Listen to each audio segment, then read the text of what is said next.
Good morning, fam. Welcome back to the channel. It's been a minute since we just sat down here to talk. So this morning we have Don Juan, and we have, come on camera, say hey to the camera. Hey. So we're trying to find something to do for this 4th of July weekend, right? Well, not the weekend, but for the 4th of July. So we're gonna go to the store and get some food just in case we decide to barbecue, or we're just gonna wing it because we have to do something for the 4th because it's just something to do, right? That's what. How you been, player? I've been doing good, fam. What's going on? It's been a minute, like Peggy said. We've been doing a lot of stuff, but it's just like stuff we don't consider fully shareable, I guess. But Some things you just can't share, and that's some things. Moving. If you've ever relocated, you know our pain, right? So we had to get a lot of things done. Oh, excuse me. All right, y'all. So as I was saying, if you've ever relocated, there is a lot of background work that needs to be done. Texas is a little different than anywhere we've ever moved to because they require different things. Like, you know, being in the military, we move from place to place to place to place, but nothing like Texas. Texas is just a little bit different. Texas is on its own, right? And so we're learning that. But anyway, so we finally got everything situated. We had some rough moments, but things worked out for us. So we are good. And so we're going to be back to our regularly scheduled program. So let's talk about the elephant in the room. Why don't we? The RV. oh, okay. So I don't know when we're getting her back. Yeah. I just don't know. I don't even believe they've even started working on her yet, to be honest with you. Yeah. And I hate that it's happening during prime camping season. You know what I'm saying? Yeah. So when we initially took her in, we were asking that we get her back by the 4th of July, and she kind of laughed. She was like, yeah, that's not happening.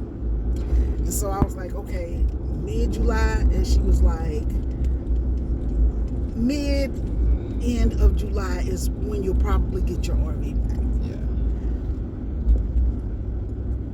But we've got nothing. I've got no information. No information. I check my emails every morning. I've tried calling a couple times. They're like, oh yeah, your RV is in the area right now, in the repair area right now. Yeah, but that's all you get. Yeah. It would be bad if we didn't have a base. You know what I'm saying? Because we would be out right now. Yeah. I don't know how we would have handled that, to be honest with you. But the RV just needed to be taken in, and it needs to be repaired. So I guess we'll make up for it when we get her back. So I don't know. I think I'm gonna start trying to make reservations for August, right? To see what, just in case, because you know, like places in the summertime, it's hard to get really good places.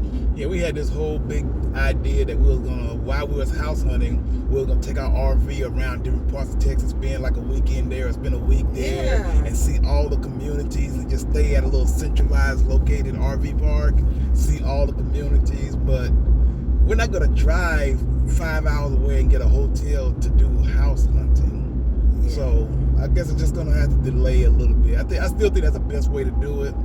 Well, we could still do it, and that way we could pick up some state parks and stuff like that. Yeah. You know, places that we've never done before. You know, that kind of thing. So that's what we were planning on doing.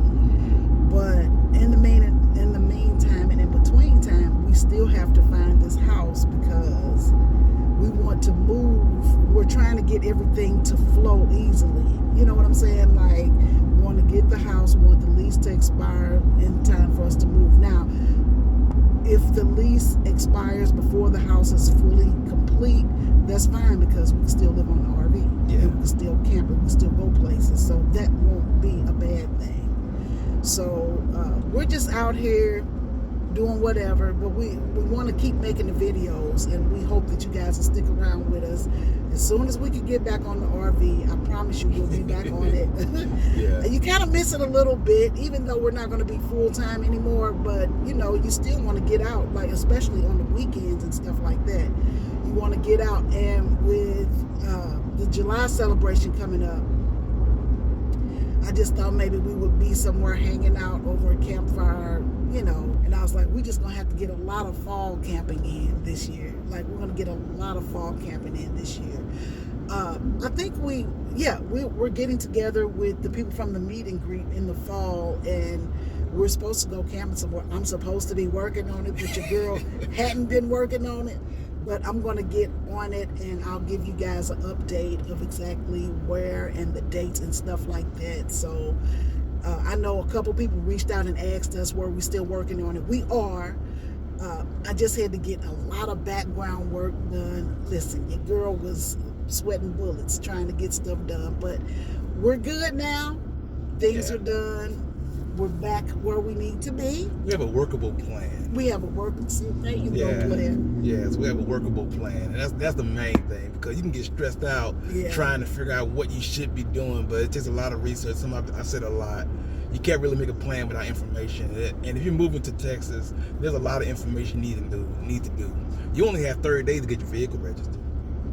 You got to change over your license. You got to get Texas style insurance, this, that, plates, toll booth, toll highways, whatever it is. There's just so many things that you have to understand when it's time for you if you're deciding to move to Texas. And maybe we just can't be like, hey, Texas don't charge property tax, so let's go to Texas.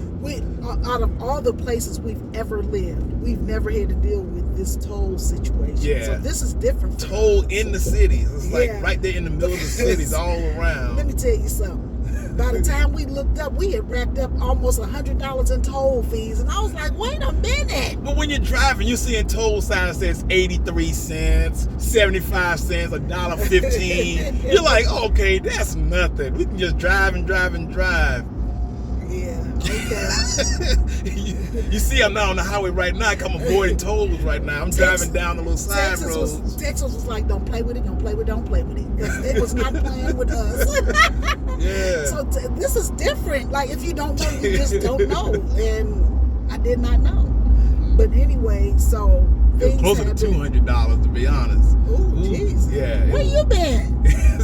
I wasn't with you. You was with me, baby. I was taking you to Hobby Lobbies and such all over town. Let's go to this Hobby Lobby. Let's go to this Sam's or whatever else it is. But anyway, however it goes. That's how it happens. It's done now. And that's all we can say. Yeah. So yeah, we have been enjoying Houston. It's been a lot hot. A lot hot. A lot hot. Like a lot hot outside, because when Donald walks DJ, gives him his first walk in the morning, which is normally about 7:30. I tried to go with him a couple of times, and it's already 90 degrees outside, and heat warnings are already popping up, and I'm just like, yeah, this a little different. Cameron looked at the phone last night. It was like 9:15 in the evening. She said it's still 92 degrees outside.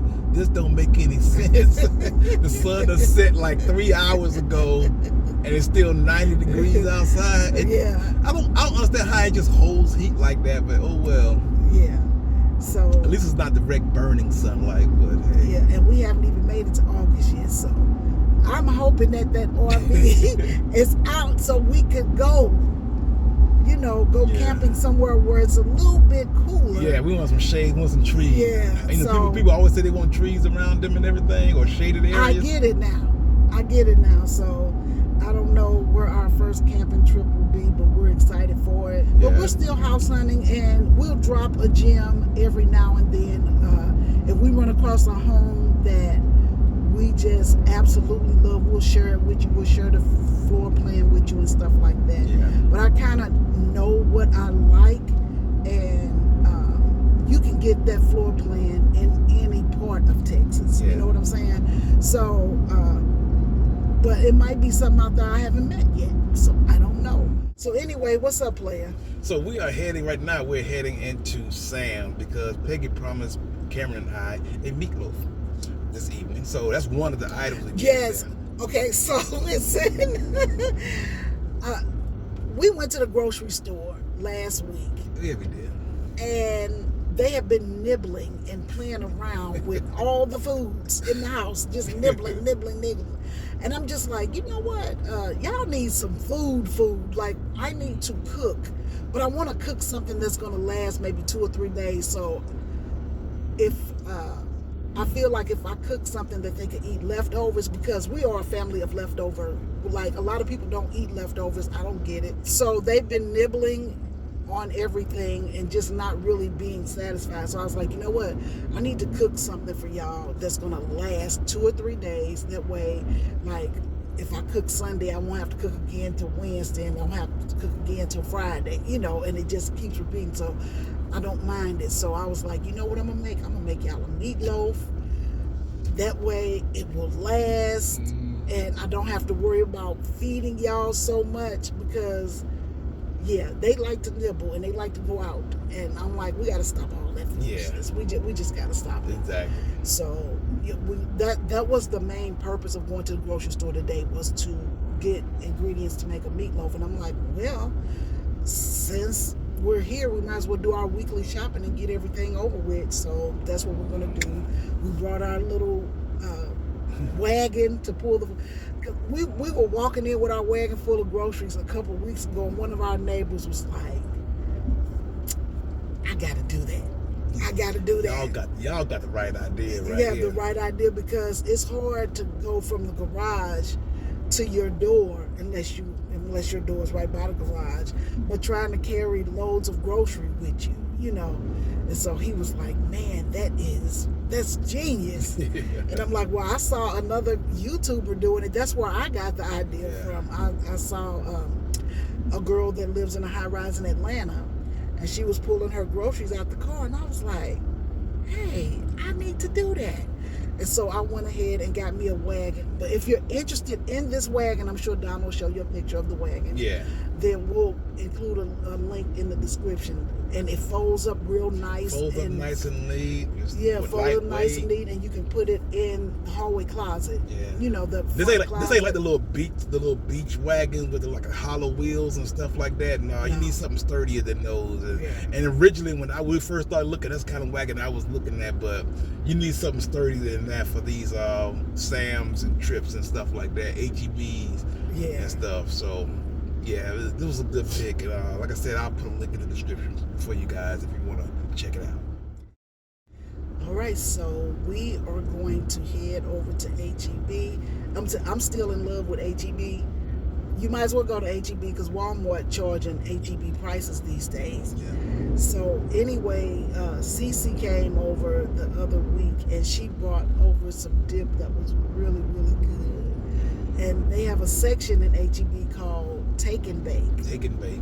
And I was like, now see, I didn't even know about that section. So we're going to go look at the Take and Bake section, because again, I'm trying to get things that they could just, I don't have to really cook, because it's too hot. It's too hot. Like when you go outside, we can hardly sit on the balcony anymore. Well, I sit in the balcony early and I sit in the balcony late. But see, Donna was up with the birds. Yeah. I used to be that way. Yeah. But since we've been in the home, I'm sleeping till 10 and 11. She slept about 10 this morning, y'all. That's because I'm up late. I'm up because I can get more done when the house is quiet and nobody's around. I can get a lot more stuff done, right? Like that's when I can mop my floors and clean up, and if I'm crafting, I could craft in peace and quiet. You know what I'm saying? So I slept so long today that when I got out the shower this morning, DJ came to the door, and he's like, yeah, like, and I was like, what? I guess he say, we waiting on you. And so I look at the door. I was like, I know I heard the dog. I look, because he never comes for me. And I was like, come in, DJ. And he opened the door, and he was just hitting the bed like, let's go. Let's get up and do something. Yes. I'm telling y'all right now, y'all, Peggy and DJ spend a whole lot more time together these days than before. Well, he spends a lot of time with Cameron. Yeah, but also with you. Cause she's TikToking with DJ a lot. That's funny to me. So yeah, they took him to get groomed yesterday. Yeah. And they enjoyed it. Yeah, that's a good segue. So right now we'll go ahead and give y'all a minute with DJ, and then we'll come back to y'all at the store. Alrighty, man. All right, fam.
Hey, what's going on, fam? So DJ and I have found a slightly shaded area so we can just wait for Peggy and Cameron while they're inside Sam's. So this is a perfect time, the textbook situation for another episode of Waiting in the Truck for Peggy. For those of y'all new to the channel, this is where I just share with you guys some thoughts that pop in my head while I'm sitting in the parking lot because I don't like going grocery shopping. That's just all it is to it.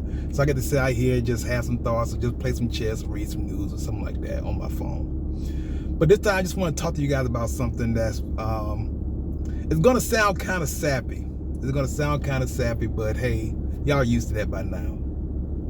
So I was on Instagram, and they played this clip from Seinfeld where Kramer described marriage as a prison and stuff. And I was just going through the comments and everything and see how people feel about it. And there's a whole lot of guys like, yep, that's why I don't do it. That's why this, that's why that. And a lot of it was based on like women demanding all of their free time and hovering over them and having so many requirements of them. And that made me think back to when I was still in the military. I used to come home from work and, you know, it's like a 45-minute drive just to get back home from work.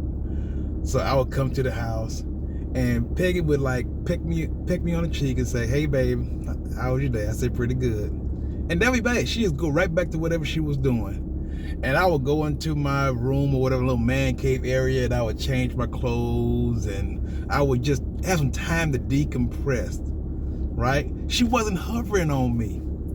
And then like about an hour or so later, I would go downstairs to the refrigerator or whatever, to look through the refrigerator, try to grab me a ginger ale or something. And we'll just happen to talk, like in passing, and we just ended up talking about our day and stuff. Because Peggy understood the idea of me needing that little time to decompress and everything. And that sounds like a very, very minor flex, I guess you want to say. That's the word that the young people use today, a flex or something, but it's what made our relationship stronger and happier. Her understanding what my needs were. That's it. Her understanding that as tough as her day been, just being in the house by herself all day long, keeping everything going smoothly and stuff, my day was also tough and I needed some time. And then we would come together over a soda or dinner or whatever we had going on. Let's go for a ride a little later on, talk about what our future plans are and stuff like that. That's how it was. It's simple. And so that led me to this whole idea that I've been trying to share with people for a very, very long time and never got around to it. People look at Peggy and I Peggy and people look at our relationship and like, whoa, y'all so lucky to have each other and stuff like that. And I just want to make sure I get this point across because I always skip it, but I want to make sure I say it. I want you to listen, zoom in on me right here. Come here. Soulmates are not found, they are made. You create them together. Soulmates is when two souls come together and make themselves into one. They figure out what their needs are, they figure out what their wants are and desires are, and finds ways to compromise and blend these two souls together to make one. So you see people out there talking about, I haven't found my soulmate yet, or whatever else it is. If you're looking for somebody to already be your soulmate, that is a fool's errand. That's my opinion. Now, a lot of people say, well, I found my soulmate and he was this and she was that or whatever else it is. If you have found somebody who is already built the way you need them to, and like emotionally, physically, mentally, spiritually, and willingness to share it, all the things, you found somebody like that, congratulations. But if you are the vast majority of people out there waiting for your soulmate, you have to find somebody that you have a lot in common with or you're attracted with and stuff, and both of you are willing to work together to become soulmates. I feel very strongly about that. Now, maybe I'm wrong. I don't know everything, but I just feel very, very strongly about that. You don't sit around or you go hunting for your soulmate. Soulmates are made together. If you disagree with me or agree with me, I would love to hear your thoughts. But these are the kind of things that go through my head while I'm waiting in the truck for Peggy.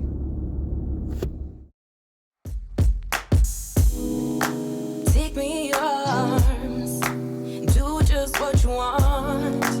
You're the one I trust.